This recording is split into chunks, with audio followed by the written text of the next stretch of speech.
Chapter 91. Thunra Grantov. Adventurer level 23. Orc, Nilisonian. The cold air ran up my spine as I stood in front of the Alta home trying to work up the courage to knock. It had been a few weeks since the first time I'd retrieved Nick for training, and Yilda had told me that I could come by whenever, but my nerves kept getting the best of me.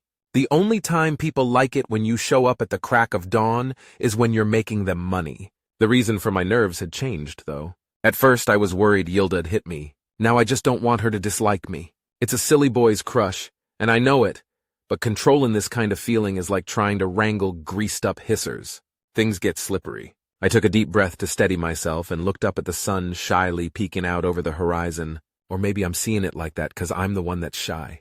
I released my breath with a quiet sigh, steeled my nerve, and knocked on the door. Gently, it swung open almost immediately, and Yilda regarded me with a smug expression. Well, she said. Look who finally got up the courage to knock. Wait, how long you been standing there? I asked. I wasn't standing here.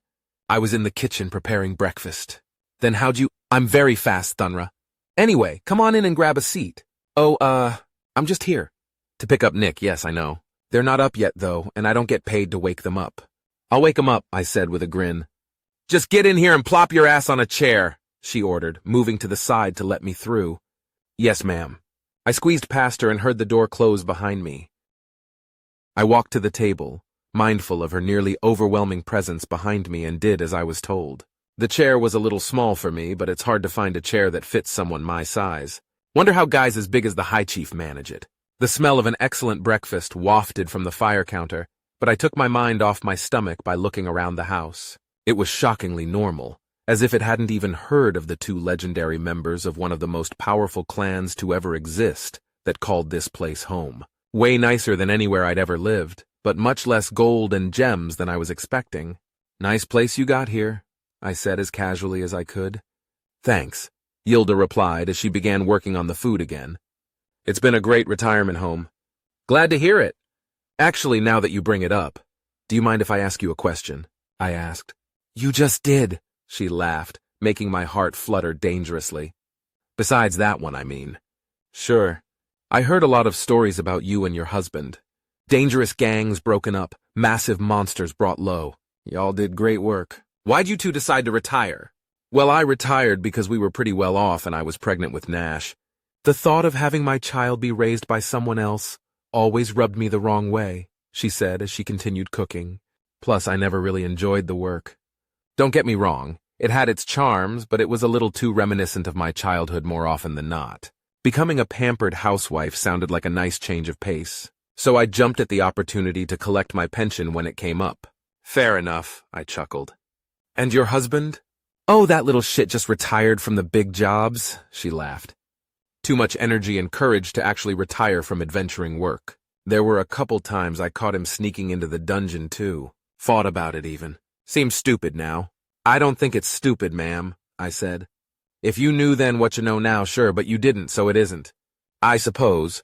And he was being an idiot by sneaking into the dungeon by himself. But then, that's one of the reasons I fell in love with him. He was so damn certain of himself at all times, she laughed wistfully. And even with enough confidence for a team of adventurers, he was humble enough to fall for a homeless orphan like me. Is he the one that got you into adventuring? No, but he's the one who helped me get good at it.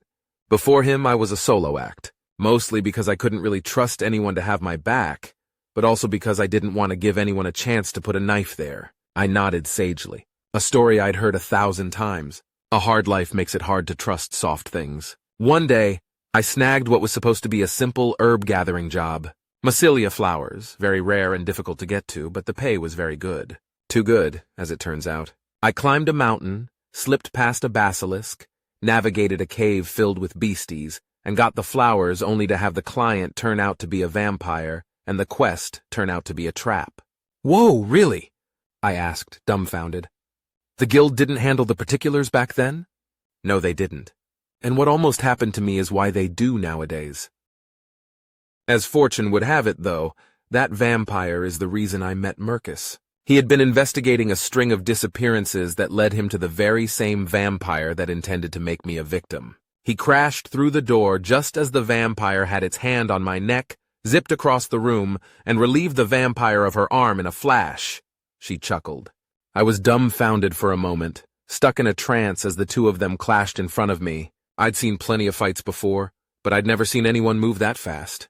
The strength on display was stunning as well. I vividly remember Mercus ripping a brick from the fireplace to bludgeon the vampire's skull, mortar be damned. She took the pan off of the fire and started adding seasonings to it. The vampire started regenerating, of course, but by then I'd come to my senses. Mercus, being the confident idiot that he was, didn't bring any way to incinerate the damn thing with him, so I used a fireball. It was the only spell I knew at the time, and it wasn't particularly strong, but it did the job. Then he asked you to join him. Nope. The burning vampire set the manor on fire. I got hit by some debris, but Mercus managed to get me to safety. He came to check on me the next day, and that's when he asked me to join him. That could be seen as being pretty romantic, I chuckled. I thought so too. He was the first person to see me for me. Gods, I had such a crush on him. It sent me over the moon when he confessed that he shared my feelings. Mercus was and remains my closest partner and confidant. I'll never love another like I loved him. And there it was. The flutterin' had died out and was replaced with a sting. I could try to argue. Ask her if that's what he wanted for her. Say that he'd want her to be happy and move on with her life. But as my dad would say, who the hells do I think I am? She's at peace with her situation, and I'll be damned to 1,000 hemorrhoids before I trample over that. Dunno what makes a man fall for a woman who's way out of his league, but I think that doctors should find and cure the cause. Glad this weren't my first crush, or I'd have made a damn fool out of myself. Instead, I sat there with a smile on my face, internally crushing the stupid feelings I had until they were deader than Mercus. I'm glad you two were able to find each other, I said.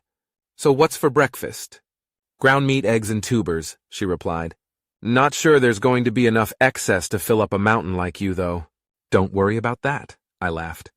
Best not to train on a full stomach anyway. There's a good chance you'll lose it. Lose what? Nash asked as he walked into the room. Yulk and Nick followed after him, and they all took their places at the table. The few weeks of hand-to-hand training had built the human up nicely, but he still looked as tired as a half-drowned bird. Guess he wasn't much of a mornin' person. You excited about trainin' today? I asked with a grin. Can't train today. Gotta leave for school, he replied. Huh? We received a letter from High Chief Ulermak last night, Yulk explained. We'll be boarding a Magicart that should be arriving at the guild today at noon, and then we'll be traveling non-stop to Kirkana. I raised my eyebrows at the source as Yilda placed a plate in front of me. Thank you. I bowed a little. You're welcome. The rest of you can get your own, she said, as she took a seat with her own plate. The three boys rose and walked over to the still steaming pan. I waited for Yilda to take the first bite, and then I dug in. It was God's damned good, but weird as all hells at the same time. It took a second for my mouth to decide that it liked it. Whoa, I said. This is awesome. How'd you make this? Like I told you, it's just ground meat, eggs, and tubers, she chuckled. Glad you like it, though. Tubers? Like the veggie the dwarves eat? I asked. Yep. Nick needs vegetables as part of his diet, so I've been experimenting. I'll be damned, I said as the boys returned to the table. It's really good, Nick said as he took a bite. Nash looked at his food and bit his lip a little. Yilda noticed and turned to stare at her eldest boy. He took a deep breath and released it with a sigh. I've made a decision, he said. I'm going to be staying here. Yeah, we know, Nick chuckled through his food. Huh? Nick and I spoke on this at length and decided that even if you attempted to accompany us, we would convince you to stay, Yulk explained. The saga of Nima and Nash has been waiting a long time to begin, and it would be a shame to place the strain of distance upon your courtship so early. But you can help me with expanding your room, Yilda interrupted. Yeah, but the thing with the FAI, you'll still be able to go play with the fair folk this summer. I plan on hiring some laborers so we can get it done as fast as possible. You can use my room while yours is being renovated, Yulk added. All right, Nash nodded. I'll take on some jobs to help pay the laborers. Nah, you focus on the women in your life, I said. I'll send some money over. Call it a wedding present. I don't need anybody's coin, Yilda argued. Sure, but even with the maximum pension you can get from the guild, you'll have to dip into your food fund, I winked at her. If the other foods you come up with are even half as good as this is, it would be a crime against civilization to interrupt your experiments.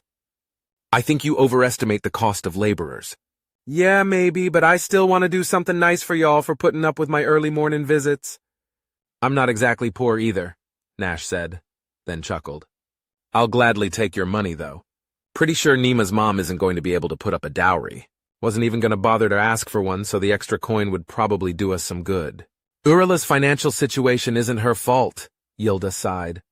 The Maxim clans had a terrible run of luck, and Agurno being a piece of shit didn't help things. Ulermak's brother? I asked. Yes. He romanced poor Urela and convinced her to move here with him while he played with the dungeon. Urela had Nima, then a year later Agurno got another woman pregnant. With Alern, right? That's right. The Maxim clan's hierarchs couldn't afford to retrieve Urela after some bad luck with investments. She's been stuck here ever since, trying to make a living the best she can. Then he has the nerve to promise to raise both children, ignores Nima for the better part of his time here, then fucked off 4 or 5 years ago and hasn't been back since. I swear, if I ever see that bastard again, I'll castrate him with his own knee bones. That'd be a fight I'd love to see, I chuckled, then grew serious. Should I send the money to Urela instead? She would return to sender. Yilda shook her head. The Maxims have a thing against receiving charity, and Urela is a Maxim through and through. She'd rather die than get a handout. I, on the other hand, wouldn't mind at all, Nash said with a grin. If I remember right, doesn't the thing against getting charity only count for people outside the family? Can I give her the coin after the wedding?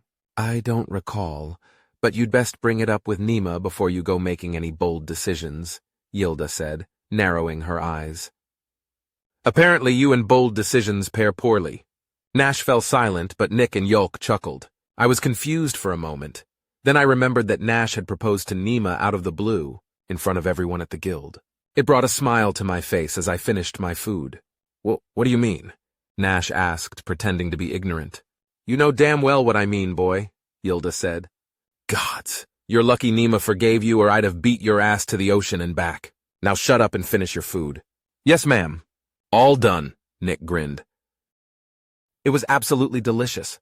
Thank you, Nick, Yilda said with a beaming smile. The human took my empty plate with him to the sink and returned to the table. Soon after, Nash, Yolk, and Yilda finished their meals too. Nash took the dishes to the sink, looking like a stricken pupper. So, do you think I could catch a ride with y'all? I asked. Are you sure? It's a non-stop journey, Yolk said. It's bound to get uncomfortable. Magic arts are both fast and luxurious, I chuckled. It won't take that long to get to Kirkina, and we'll have plenty of room to get a good nap in. If you'd rather travel on your own, though, I get it. Don't want to be a bother. No. I'd be happy to have you along. A pair of my pupils, Yini and Namora, will be traveling with us, and I've been rather nervous about their safety, Yulk admitted. Nick and I can probably handle it if we get attacked, but more security will bring me peace of mind. That poor girl, Yilda whispered with a small sigh. What? Yolk asked. Nothing, dear. Just thinking about how they're likely already at the guild hall waiting for you. Oh yes, you're probably right. I suppose we should get going. I'll come with to see you off, Nash said. We all stood and the boys said goodbye to their mom. Hugs and kisses on the cheek were exchanged, and watching them made me miss my own mom. Then the 3 of them were out the door, but I paused in the doorway. Take care of yourself, Mrs. Alta, I said with a soft smile. You too, Thunra, she replied with a smile of her own. I turned to follow her sons, glad that my heart wasn't fluttering anymore. Chapter 92. Nick Smith, Adventurer.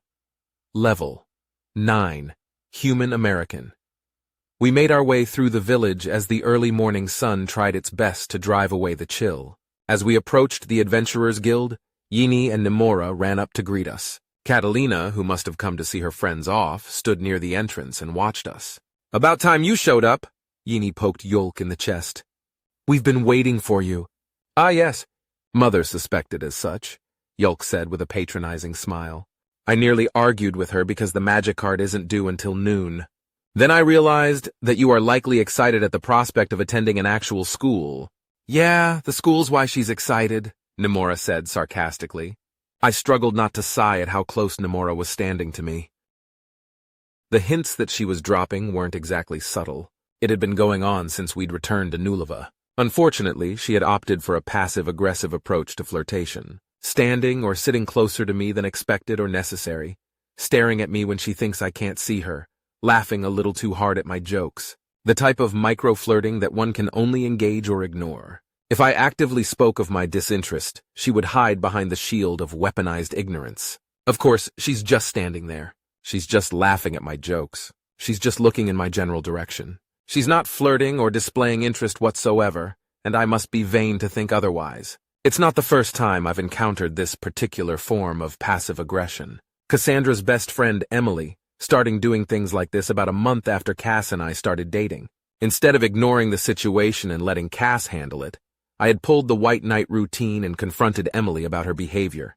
The resulting drama cost Cass and I a couple of friends and nearly broke us up.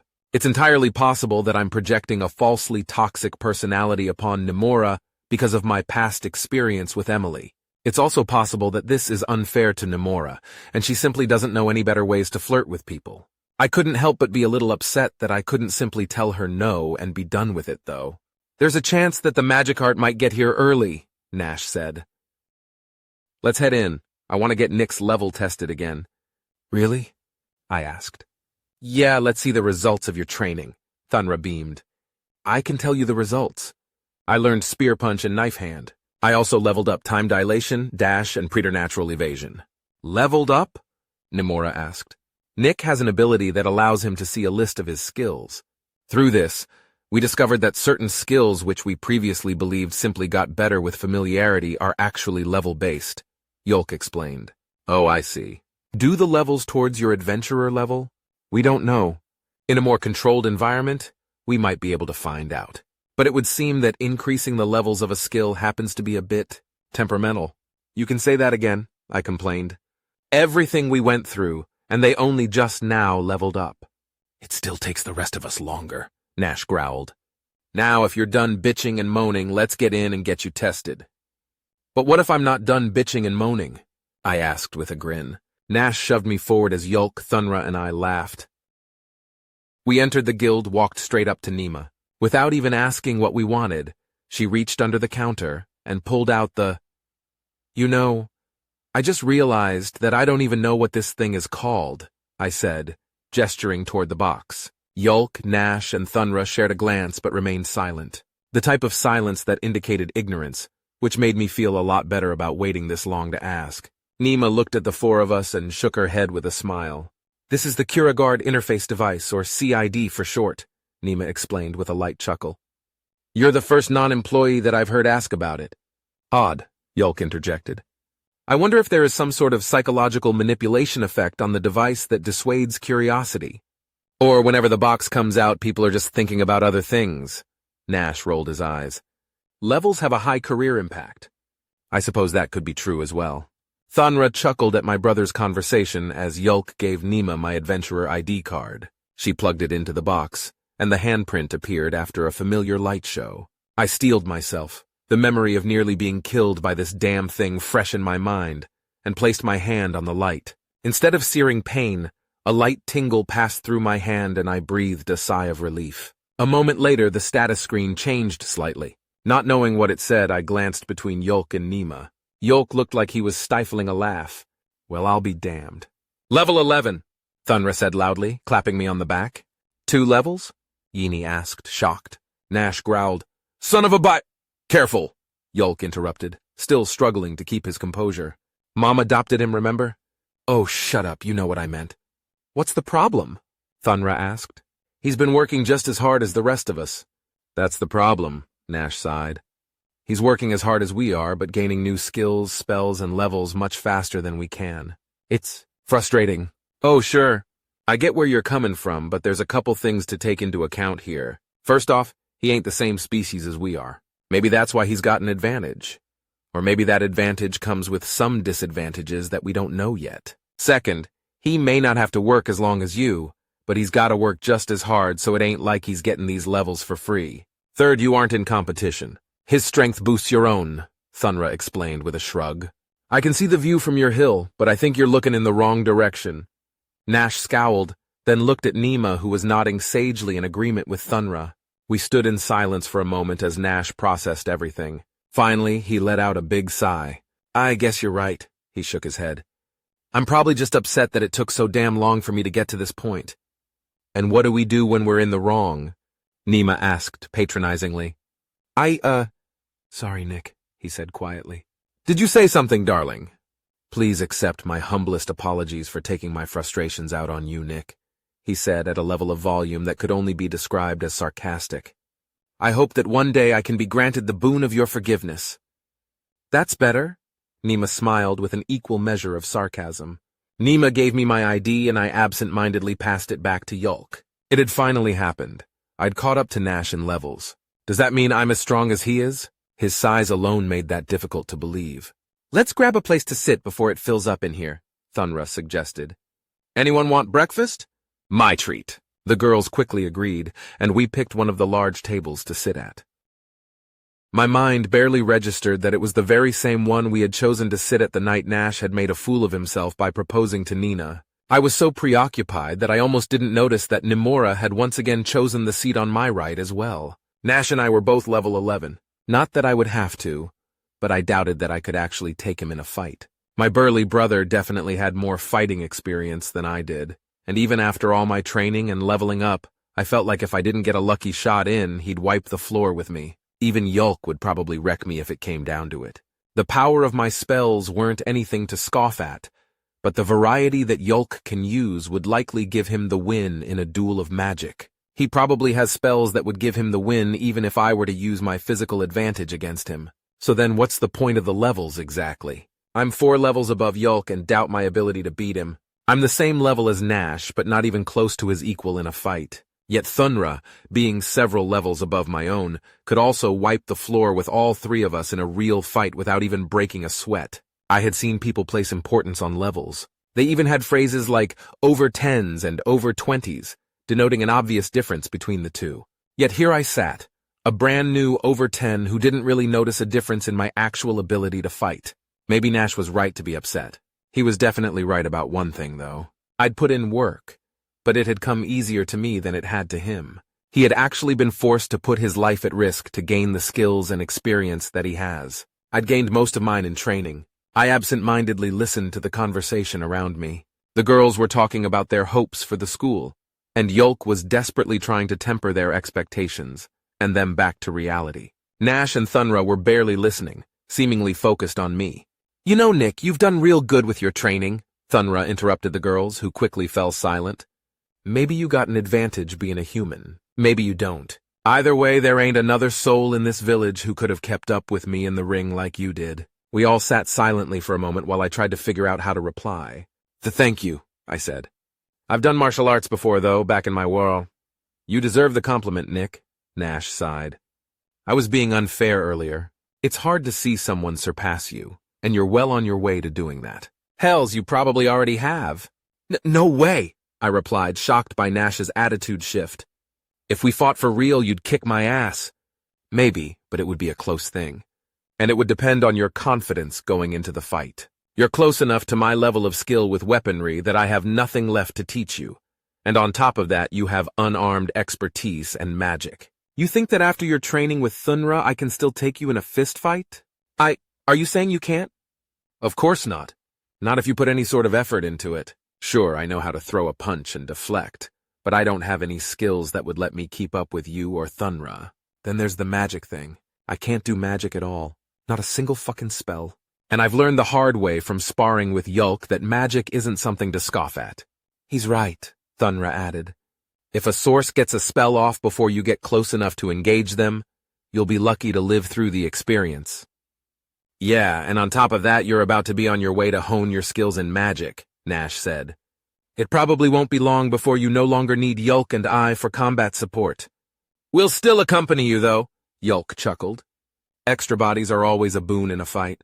Additionally, we know more about this world than you do. I don't know what to say, I replied. Thank you. Thunra, who was sitting to my left, clapped his massive hand onto my back.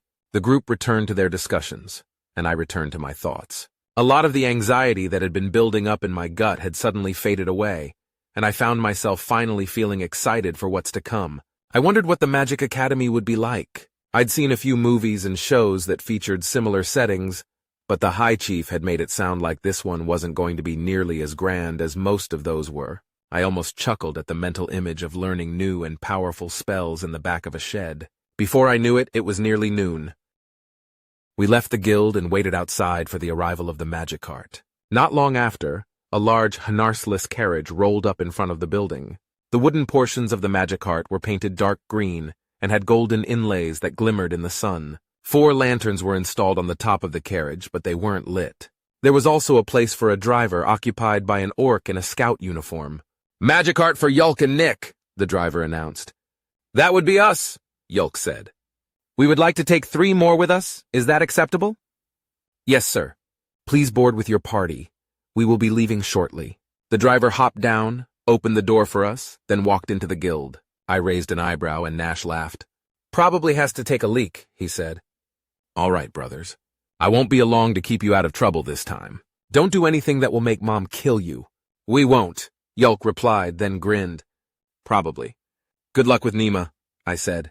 The girls said their goodbyes to each other, and Thunra shook Nash's hand. Then we helped the girls load their bags and threw our sacks next to them. We climbed into the magic cart as the driver came back and waved at Nash and Catalina as we began to drive away. "Next stop, Kirkena," the driver said.